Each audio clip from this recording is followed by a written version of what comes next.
As we already know, prokaryotic organisms are single-celled organisms that lack a defined nucleus. Therefore, their DNA floats freely within the cell cytoplasm. This DNA contains almost all the information needed for the growth, metabolism, and reproduction of the cell. But all genes are not expressed at the same time or at the same level. How is this controlled? To synthesize a protein, prokaryotes carry out the processes of transcription and translation almost simultaneously. When the resulting protein is no longer needed, transcription stops.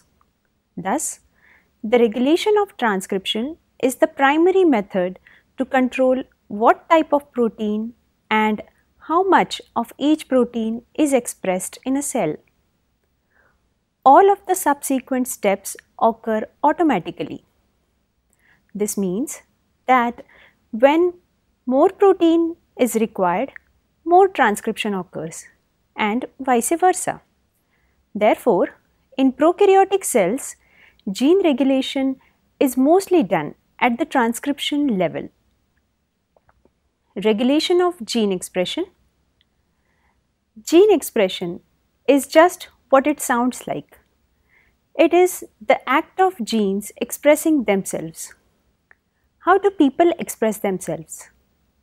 They put out actions and words that result from the thoughts and feelings they have inside. Similarly, when genes express themselves, they put out protein molecules that result from the genetic codes they have inside and the signals they are receiving. They do so by turning the DNA code into a protein by way of transcription and translation. Prokaryotes are sensitive to their environment, and their genetic activity is controlled by specific proteins that interact directly with their DNA to quickly adjust to environmental changes. Now we turn to mechanisms that regulate gene expression, that is, mechanisms that increase or decrease expression of a given gene as the requirement of its product varies. There are various stages at which gene expression of a gene can be regulated. The most common is transcription. In case of bacteria, genes are very often controlled by extracellular signals, typically molecules present in the growth medium. These signals are communicated to genes by regulatory proteins, which come in two types: positive regulator or activators and negative regulators or repressors. These regulators are the DNA binding proteins that actually recognize specific sites at or near the genes they control and bind them to regulate their expression. An activator increases transcription of the regulated gene, whereas repressors decrease or eliminate that transcription. How do these regulators work? If we recall the steps in transcription initiation studied earlier, first, RNA polymerase binds to the promoter in a closed complex in which the DNA strands remain together. The polymerase promoter complex then undergoes a transition to an open complex in which the DNA at the start site of transcription is unwound and the polymerase is positioned to initiate transcription. This is followed by promoter escape or clearance, the step in which polymerase leaves the promoter and starts transcribing.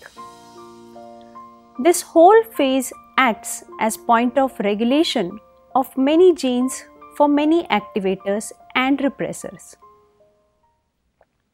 Now, regulation during RNA polymerase binding. At many promoters, In the absence of regulatory proteins, RNA polymerase binds only weakly. When polymerase does occasionally bind, however, it spontaneously undergoes a transition to the open complex and initiates transcription. This gives a low level of constitutive expression called the basal level. Binding of the repressor to the regulator sequence blocks binding of RNA polymerase and so inhibits transcription. While recruitment of RNA polymerase by the activator gives high level of transcription, the lac genes of E. coli are transcribed from a promoter that is regulated by an activator and a repressor working in a similar manner. Now, regulation after RNA polymerase binding.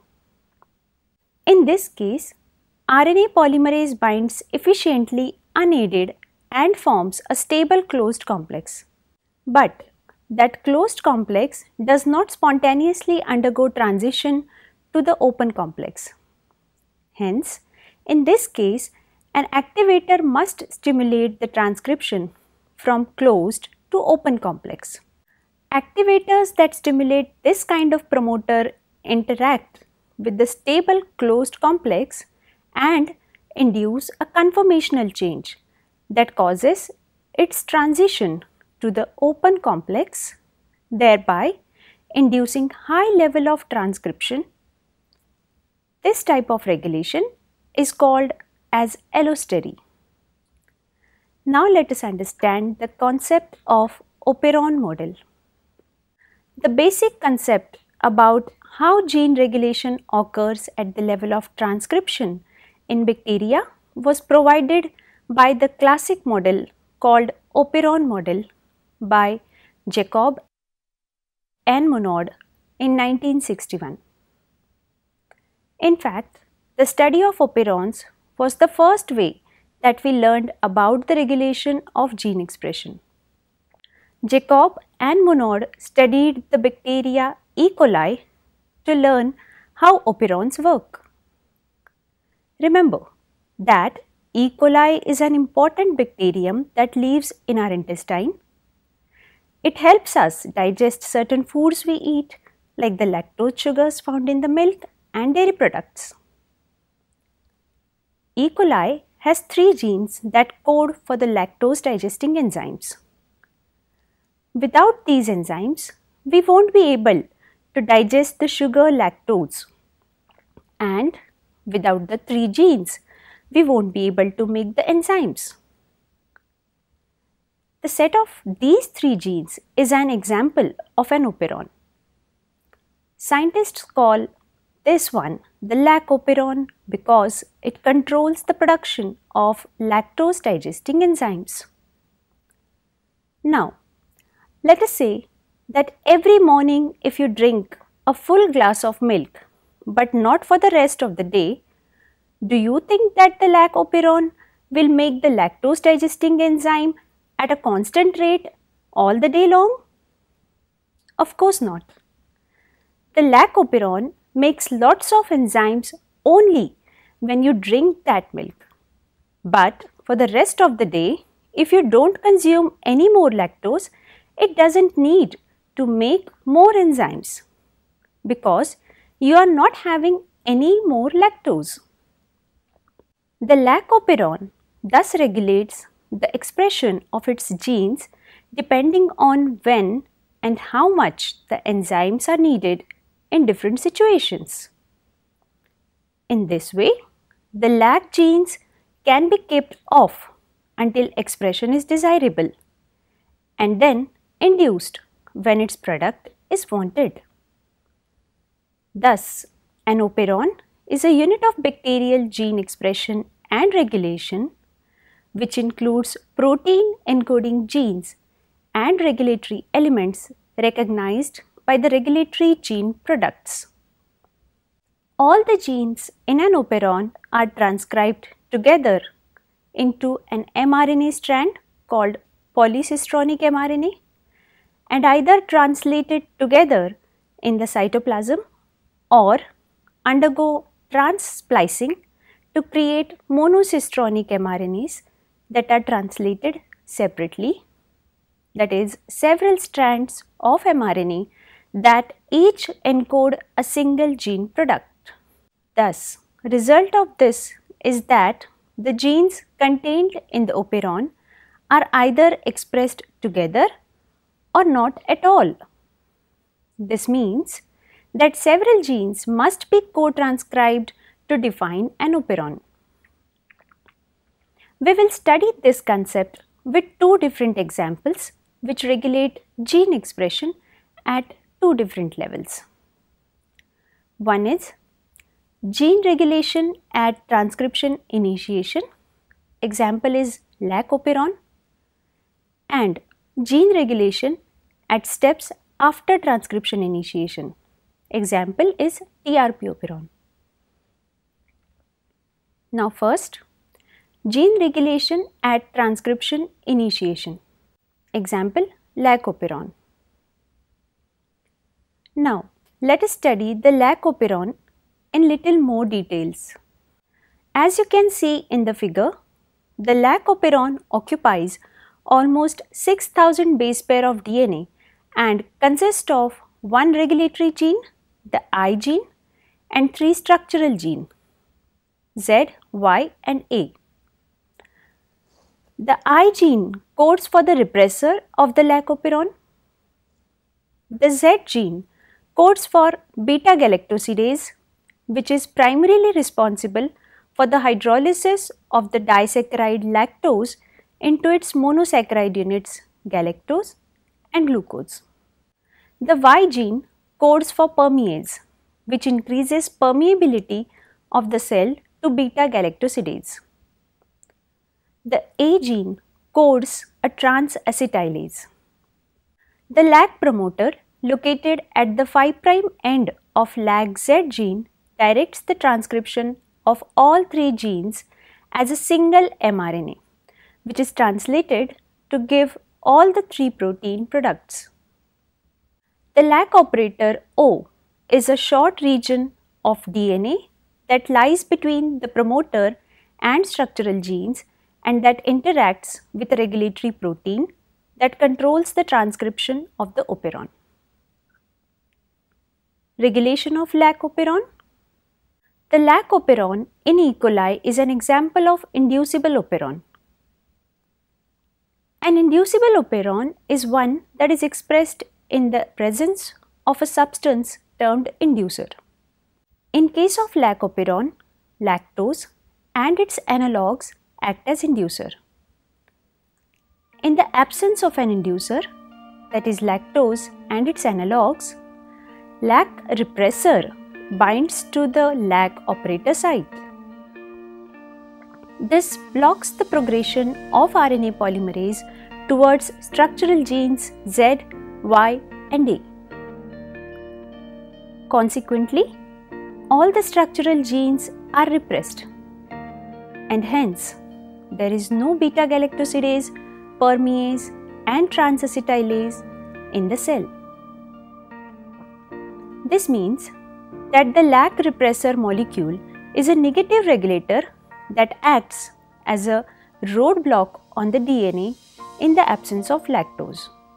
We can understand this as when there is no lactose available to be consumed, there is no need of lactose metabolizing enzyme to E. coli. Hence, there is no need of lac gene expression. Now, when lactose is present in the medium, the lactose catabolizing enzymes are required by the cell and hence there is a consequent need of lac gene expression. Hence, in the presence of lactose, it binds to the allosteric site of lac repressor. This inactivates the operator DNA binding site of the lac repressor protein. However, lactose itself does not have this effect. Rather, allolactose, thus referred to as the actual inducer, of the lac operon. The inactivation of lac repressor permits the uninterrupted progression of RNA polymerase towards structural genes. This permits the induction of transcription of the structural genes of the lac operon. This in turn leads to translation of the polycistronic mRNA, and thus enzymes beta-galactosidase, permease and transacetylase appear in the cell in a coordinated fashion. The lac operon is repressed even in the presence of lactose if glucose is also present. Thus, this is because bacteria have distinct preferences among the potential carbon sources when they are offered a choice. So, when a bacterium finds both glucose and lactose in the medium, it metabolizes the glucose and represses the use of lactose. This repression is maintained until the glucose supply is exhausted. The repression of the lac operon under these conditions is termed as catabolite repression. This repression is a result of the low levels of cyclic AMP that results from an adequate glucose supply. The ability of cyclic AMP to activate expression from the lac operon results from an interaction of cyclic AMP with a protein termed CRP, that is cyclic AMP receptor protein. The protein is also called CAP for catabolite activator protein. CAP is a positive regulator protein activated by cyclic AMP. It is needed for RNA polymerase to initiate transcription of many operons of E. coli. Cyclic AMP is synthesized by the enzyme adenylate cyclase, and its concentration is related to glucose concentration. Therefore, when glucose level in the cell is high, the cyclic AMP concentration is low, and as the level of glucose in the medium falls, the level of cyclic AMP increases. Hence, in absence of glucose, that is under high cyclic AMP concentration, CRP and cyclic AMP bind together to form a complex, that is a regulatory element for lac operon. The cyclic AMP CRP complex binds to a specific sequence termed activation site in the promoter region for transcription to occur. CRP here introduces a more than 90-degree bend into DNA at its binding site. This allows CRP to contact RNA polymerase at the promoter and start transcription. Simultaneously, there is an increase in inducer binding to the lac repressor. The net result is an increase in transcription from the operon. Thus, the repressor acts as a negative regulator of lac operon and cyclic AMP CRP complex as a positive regulator. Therefore, lac operon is regulated both positively as well as negatively. Second example, ARA operon. The L-arabinose operon, also called ARA or ARA-BAD operon, is an operon that encodes enzyme needed for the catabolism of arabinose in Escherichia coli. It has both positive and negative regulation similar to lac operon. In E. coli, arabinose is converted to xylulose 5-phosphate, an intermediate of the pentose phosphate pathway. The structural genes which encode enzymes for arabinose catabolism are ARA-B, ARA-A and ARA-D, collectively known as ARA-BAD. The regulator gene is ARA-C. The genes ARA-BAD and ARA-C are transcribed in opposite directions. ARA-A encodes L-arabinose isomerase, which catalyzes isomerization between L-arabinose and L-ribulose. ARA-B encodes ribokinase, which catalyzes phosphorylation of LD-ribulose to form LD-ribulose 5-phosphate. ARA-D encodes L-ribulose 5-phosphate 4 epimerase, which catalyzes epimerization between L-ribulose 5-phosphate and D-xylulose 5-phosphate. D-xylulose 5-phosphate and D-ribulose 5-phosphate are metabolites in the pentose phosphate pathway. The operators are ARA-I and ARA-O2. The operators lie between the ARA-C. ARA-I lies between the structural genes and the operator. The ARA-I1 and ARA-I2 are DNA binding sites that, when occupied by ARA-C, induce expression. Regulation of ARA operon. The ARA operon is regulated by the ARA-C protein. If arabinose is absent, the dimer ARA-C protein represses the structural gene by binding to ARA-I1 and ARA-O2, and the DNA forms a loop. The loop prevents RNA polymerase from binding to the promoter of the ARA operon, thereby blocking transcription. When arabinose is present, ARA-C binds that sugar and adopts a configuration that allows it to bind DNA as a dimer to the adjacent half sites ARA-I1 and ARA-I2. Just upstream of these is a cap site. In the absence of glucose, cap binds here and helps activation. Now, gene regulation at steps after transcription initiation. Example, TRP operon. In E. coli, there are 5 contiguous TRP genes: TRPE, TRPD, TRPC, TRPB and TRPA that encode enzymes that synthesize the amino acid tryptophan. These genes are expressed efficiently only when tryptophan concentration in the cell is less. The regulatory site in the TRP operon lie next to the TRPE and consist of a promoter site TRPP, an overlapping operator site TRPO and a leader region TRPL that codes for leader peptide and for an RNA attenuator. Regulation of TRP operon.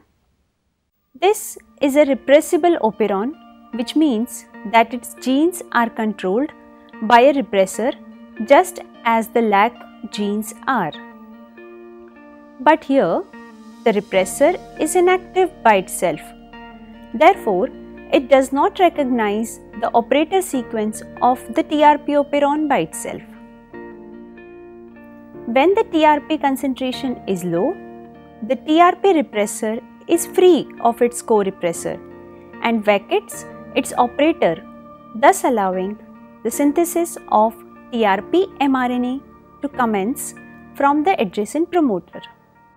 Consequently, the enzymes for synthesizing amino acid are produced and the cell makes TRP, that is tryptophan. When tryptophan is present, it binds the TRP repressor and induces a conformational change in that protein, enabling it to bind the TRP operator and prevents transcription. Hence, the TRP repressor alone is called as aporepressor, and the ligand that controls the activity of that repressor, that is tryptophan, as a co-repressor. Surprisingly, however, once polymerase has initiated a TRP mRNA synthesis, it does not always complete the full transcript. Indeed, most messages are terminated prematurely before they include even the first TRP gene TRPE, unless a second and novel device confirms that little tryptophan is available to the cell. This second mechanism overcomes the premature transcription termination called attenuation. When tryptophan levels are high, RNA polymerase that has initiated transcription pauses at a specific site and then terminates before getting to TRPE, as we just described. When tryptophan is limiting, however, that termination does not occur and polymerase reads through the TRP genes. Attenuation and the way it is overcome relies on the fact that in bacteria, transcription is immediately followed by translation. The attenuator of sequences of the RNA is found near the 5' end of the RNA, termed the leader region of the RNA. The leader sequences are located prior to the start site of coding region for the first gene of the operon, the TRPE gene. So, when transcription of the structural region starts, leader region is the first to be transcribed. Transcription is immediately followed by attachment of ribosome on the leader sequence. The leader sequence contains codons for a small leader polypeptide, which contains tandem tryptophan codons. Therefore, when tryptophan levels are high, there are plenty of charged TRP tRNAs available and ribosomes translating the leader peptide encoded by the TRPL gene do not stall at the repeated TRP codons in the leader peptide. Under these conditions, the ribosome rapidly covers region 1 and 2 of mRNA, which allows the stem loop composed of region 3 and 4 to form. The latter is found near a region rich in uracil and acts as the transcription terminator loop. Consequently, RNA polymerase is dislodged from the template, terminating further transcription and hence expression of gene. Conversely, when tryptophan levels are low, the level of charged TRP tRNAs will also be low. This leads to a stalling of the ribosome within the leader peptide when they encounter the TRP codon repeats. The ribosome stalls over region 1 of the mRNA, which allows stem loop between region 2 and 3 to form and prevents the transcription termination stem loop between region 3 and 4 from forming. The inability of this structure to form allows the entire operon to be transcribed and the tryptophan biosynthetic enzymes to be produced. Similar mode of transcription regulation is also seen in phenylalanine operon, leucine operon and histidine operon. The important difference is in their leader sequence. In leader sequence of phenylalanine operon, there are 3 consecutive phenylalanine codons. In leader sequence of leucine operon, there are 4 consecutive leucine codons, and in leader sequence of histidine operon, there are 8 consecutive histidine codons. Thus, these leader sequences have consecutive codons for the same amino acid for the synthesis of which the operon is meant. The significance of the polypeptide synthesized by these leader sequences is similar to that explained in the case of TRP operon. In conclusion, transcriptional regulation is the means by which a cell regulates the conversion of DNA to RNA, thereby controlling gene activity. This control allows the cell or organism to respond to a variety of intra and extracellular signals and thus mount a response. Some examples of this include producing the mRNA that encode enzymes to adapt to a change in a food source, producing the gene products involved in cell cycle specific activities, etc. The importance of this kind of regulation over prokaryotic transcription might have evolved to quickly exploit transient resources available to them. The main role of gene regulation is to allow cells to adjust to changing conditions in the same cell, activating different genes at different times.